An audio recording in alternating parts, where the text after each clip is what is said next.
Welcome to part 3 of my video on the full buildup of the MP4-30 McLaren from the 2015 season. 1/20th scale Gravity Colors project. Last time I left you, I had filled in the seams on the car, and I've achieved all that, got it done, and like I said last time, I've got all the seams smoothed out.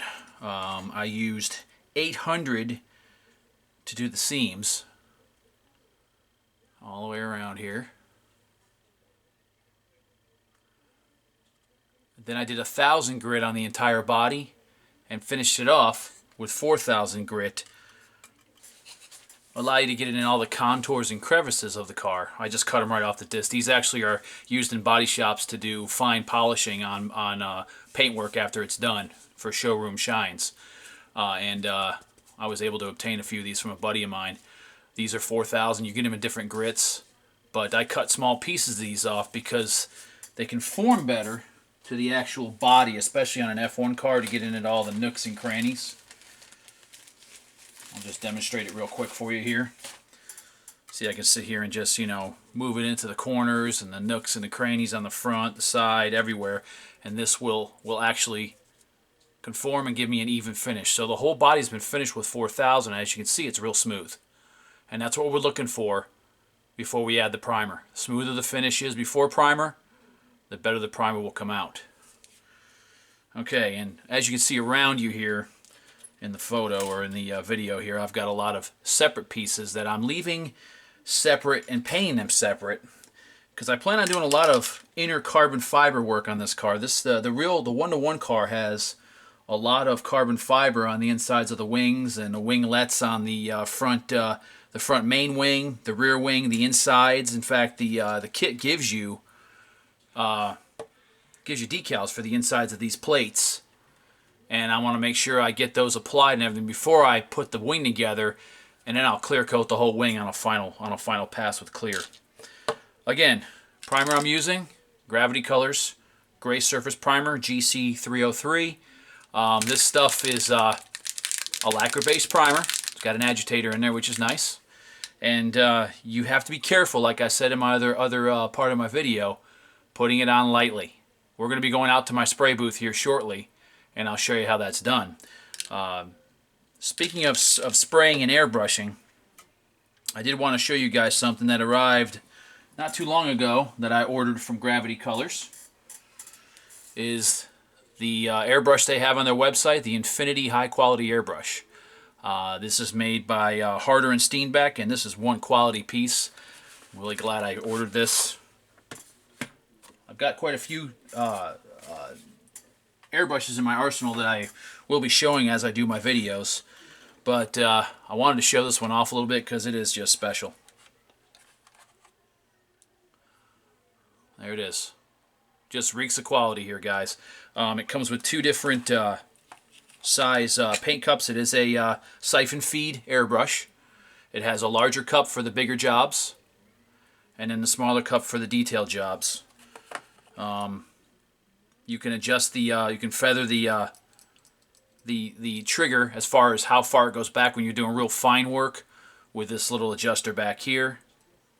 You can go way in, and you don't get much of travel, and you just keep going in, and you get hardly any travel at all. So it helps you with those real fine feathered tips that you need to do. Comes with a couple different tips for the front. As you can see, there's one that's got a halo on in here. I don't know if you can see that really well, but it's in there. That comes with it. And, of course, a different needle.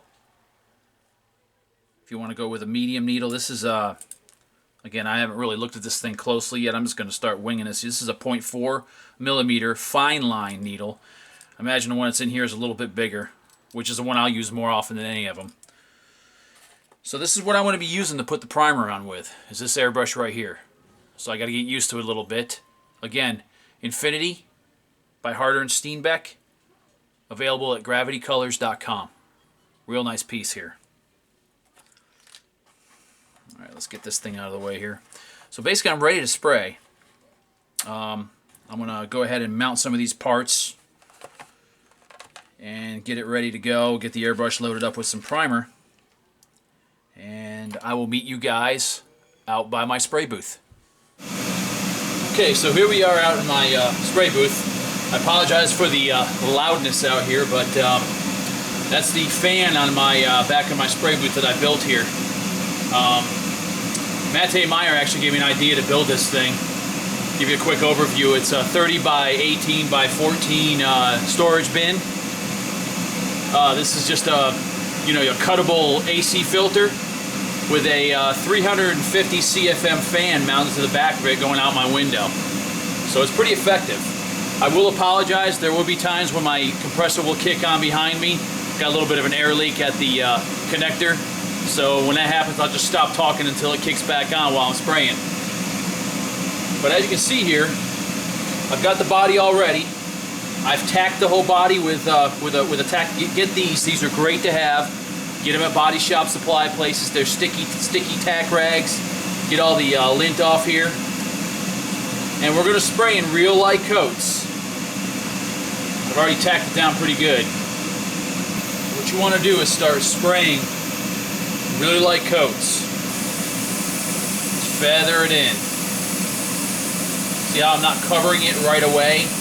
I'm just putting really light coats on here. You want to get a buildup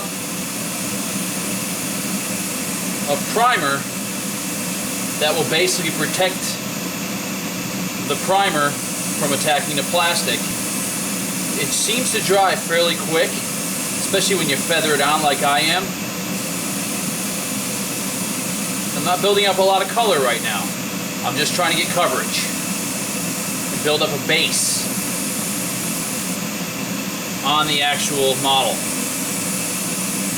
It's almost like you're overspraying the thing. You're not getting a whole lot on there. Incidentally, guys, a 350 CFM blower like I got here, I'm not smelling any paint. So it was well worth the money to get this thing, so I got to thank Mate for that.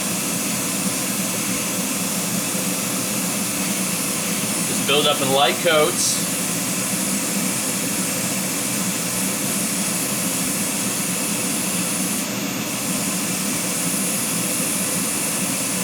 Get a nice even coverage on here. Now when I get this built up, I'm going to wet sand it slightly. Probably with another dose of 4,000. But a lot of times you can spray gravity primer smooth enough that you don't even need to sand it. Depending on what you're spraying it over, or what base coat you're going to be using over it. I will be using a metallic, so I want it to be ultra smooth. Because metallics, they show everything. That's why your base coat has got to be perfect. Just building up light coats here. But what a nice thing to have is this fan out here, because I'm not getting any overspray on my camera or anything because it's getting sucked right into that filter. And all you got to do every once in a while is take the filter out, wash it, knock it out, blow it out. Heck, even go buy a new one if you really want to be anal about it. They're not expensive.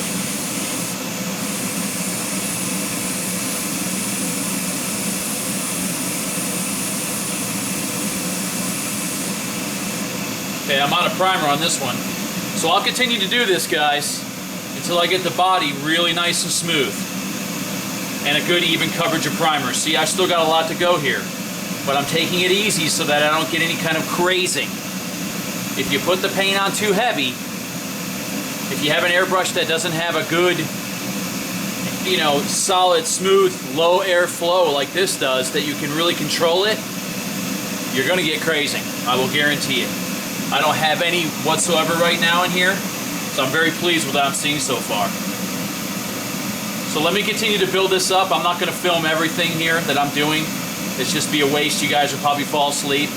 So let me build this up and get everything done, and you'll see the final results shortly.